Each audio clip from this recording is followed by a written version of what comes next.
اب جو لوگ آخرت کو خریدتے اور اس کے بدلے دنیا کی زندگی کو بیچنا چاہتے ہیں، ان کو چاہیے کہ اللہ کی راہ میں جنگ کریں، اور جو شخص اللہ کی راہ میں جنگ کرے پھر شہید ہو جائے یا غلبہ پائے، ہم عنقریب اس کو بڑا ثواب دیں گے۔ اور تم کو کیا ہوا ہے کہ اللہ کی راہ میں اور ان بے بس مردوں اور عورتوں اور بچوں کی خاطر نہیں لڑتے جو دعائیں کیا کرتے ہیں کہ اے پروردگار، ہم کو اس شہر سے جس کے رہنے والے ظالم ہیں نکال کر کہیں اور لے جا، اور اپنی طرف سے کسی کو ہمارا حامی بنا، اور اپنی ہی طرف سے کسی کو ہمارا مددگار مقرر فرما۔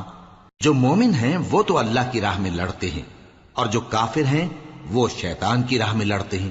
سو تم شیطان کے مددگاروں سے لڑو اور ڈرو مت، کیونکہ شیطان کا داؤ کمزور ہوتا ہے۔ بھلا تم نے ان لوگوں کو نہیں دیکھا جن کو پہلے یہ حکم دیا گیا تھا کہ اپنے ہاتھوں کو جنگ سے روکے رہو اور نماز پڑھتے اور زکوٰۃ دیتے رہو،